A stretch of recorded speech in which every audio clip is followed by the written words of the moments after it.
Cholas, Cheras, Pandyas, Hoysalas, these rulers, they all built a number of temples during this period, and these temples, they were totally different from the architectural method, but there was a resemblance with the Islamic culture or the Islamic architecture in it. Hello students, we are discussing about the Vijayanagar kingdom, which was a kingdom as well as rightly called an empire, or as the term tells you, Vijayanagar is, that is victory, the city of victory.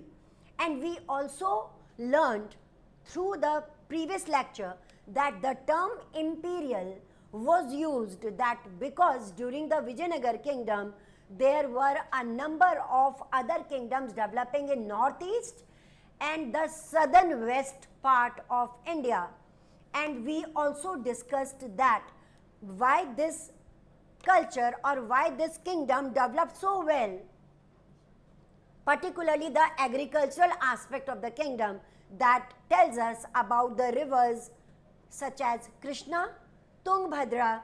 They served them with all the benefits of water resources. We discussed in the previous lecture about the conservation of water that was adopted by the people of this time. A number of tanks have been constructed. We studied about the Kamalapuram tank, and we also studied about the canal system because there was production of rice.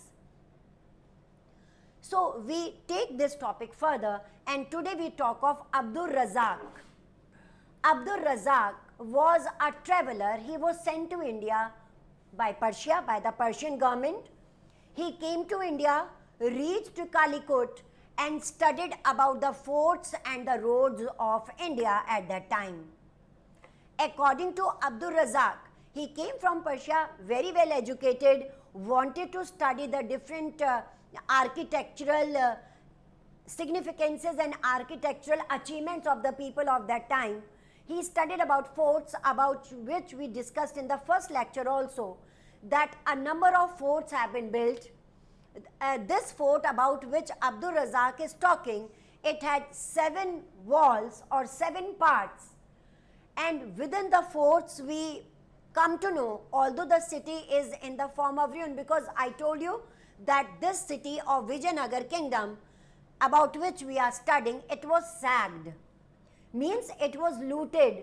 So we have certain remains on which we construct, or the historians construct, the history of this time.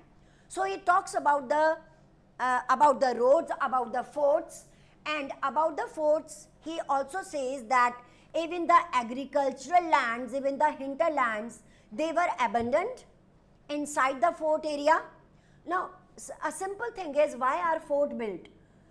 Very simple, forts are built for defense, for the defense purpose. So during this period, the Nayakas, they built these forts for their protection, as well as to stop the outside invasions, because this was the period when there was siege of the different empires, siege of the different kingdoms. So to protect the empire from any siege, and particularly the agricultural areas that were abandoned inside the forts, the reason was, the factor was that let the army which want to seize us, let them starve.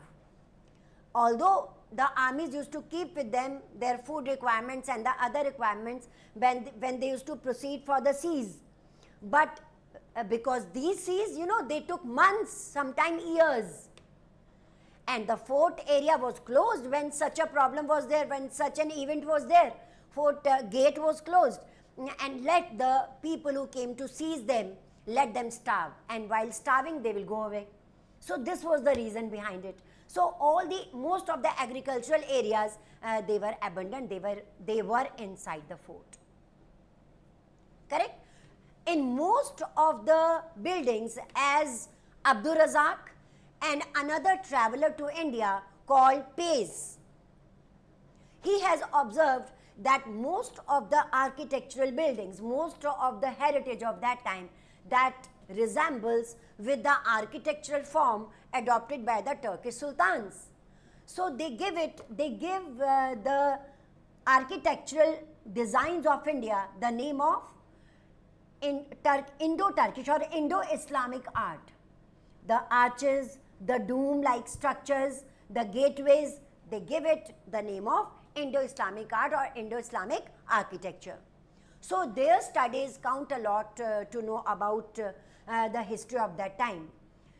We have another remarkable achievement of this period, and that was the urban core. The urban area was built in such a way that these travelers, they identify it with the different type of houses that were built. There were different houses for the rich people, and there were other houses for, maybe there were some poor people, although the houses have thatched roof, but they are well built. In some of the buildings, in some of the remains of the houses, they have also got the traces. Traces is the symbols or the examples of the Chinese porcelain. And remember, Chinese porcelain was very, very costly at that time. So traces of Chinese porcelain, they also give us an evidence that the people of this empire were prosperous and they were also very rich. Then came another traveler to India, that was the Portuguese Barbosa. The Portuguese Barbosa, he also studied the houses of that time and studied about the urban core, studied that there were different types of houses. Actually, some of the houses that were built with the mortar, with the building materials, and some of the other houses, they were built of perishable material which used to perish after some time. So both type of houses were there, and they were well informed to us by these travelers. So these are your 1 mark question in board examination, and you can write it separately in your note copy, and you can learn it again and again. So this was about the travelers. Then there was a royal center. There were about 60 temples there, and also 30 palaces, 30 palaces. The question arises, most of the students ask us that why the kings of this time, they laid lots of stress on the building of the temples, on the building of the religious setups or religious architecture.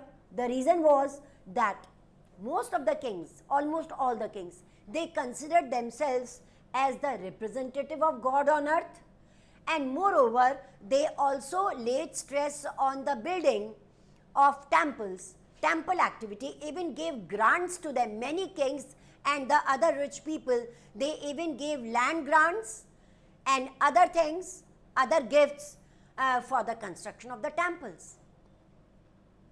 Correct? So a number of temples were built, and these temples, they were the places where kings used to worship, and they used to worship for their victories, they used to worship for their prosperity, for the prosperity of the empire, etc. So a number of temples we come through. At the Royal Center, we come through 2 buildings that are very, very remarkable. The first one is the Audience Hall, and the other one is Mahanavami Dibba. Another long answer as well as your short answer in board examination, and very frequently asked in board exam. The Mahanavami Dibba. Actually, Mahanavami, it is a remarkable or a symbolic term that gives us an idea of the month of September, October, or generally in the beginning of November. We get an idea of the Navratra that is celebrated as Navrat in northern India, that is celebrated as Durga Puja in Bengal, that is celebrated as again Navratri in the northwestern part of India, particularly Gujarat.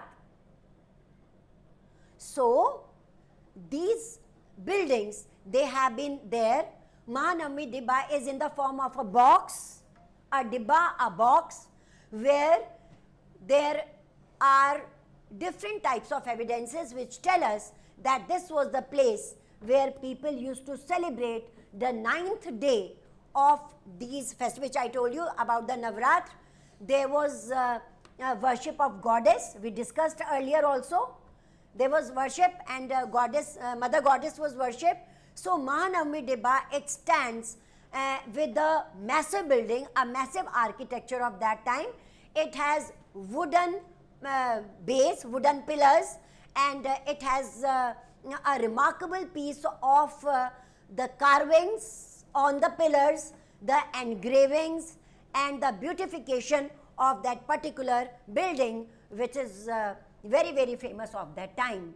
The ceremonial place, the ceremony used to take place, people used to gather and they used to celebrate this festival, the 9th day of the puja, the 9th day of the worship of Mother Goddess. Another building that makes this empire very, very remarkable, that is Lotus Mahal, and that is the information, the evidence is given to us by Colonel Colin Mackenzie, about whom we have read earlier also. Mackenzie, an official of the East India Company, he told us about Lotus Mahal. Although Lotus Mahal stands there as a remarkable piece of architecture of the Vijayanagar kingdom, but Mackenzie tells us that we do not know for what purpose Lotus Mahal was used, because there are no traces for any worshipping area, there are no traces for any other thing except a building that is termed as Lotus Mahal. Although the name Lotus, it looks to be very romantic to the Britishers, because I told you in the beginning of the chapter that most of the information regarding these, particularly the ancient and the medieval period, they were discovered by our British officials, because they wanted to know about the Indian culture, because they wanted to remain for a longer time in our country, and for that they wanted to know our culture. So about Lotus Mahal, although the name was remarkable, Lotus, but we do not get much evidences that for what purpose the building was used, but it stands over there as a remarkable piece of architecture. Then students, we also come through another temple known as Hazara Rama Temple. Hazara Rama Temple. The name tells us as if it is a temple that is dedicated to Rama. And yes, we have the verses of Ramayana, and we have the images carved from the Ramayana on the walls of the Hazara Rama Temple. According to the archaeologists, according to the historians of that time, this Hazara Rama Temple was particularly used by the king and his family. The royal family and the king, they used to go to the Hazara Rama Temple and they used to worship over there. Then we come to the topic 5th of your chapter, and the topic 5.1, in which we get through the evidences of another kingdom near the Vijayanagar Empire, and that was the kingdom of Vali and Sugriv, about which we study in Ramayana also, that there was the kingdom of monkeys, the kingdom of Vali and Sugriv. We will go through these kingdoms tomorrow, the monkey kingdoms, and we will further discuss about the religion, about the society, and about the political sphere of this time. We will study that how these kingdoms, they went through, they continued the architectural achievements, they continued the architectural activities, and how they throw a great light on the history of this time. So we will meet again in the next lecture with a new energy and enthusiasm to discover much more about this kingdom, about the Vijayanagar Empire, and also to discuss that what was happening to the sultans of Delhi.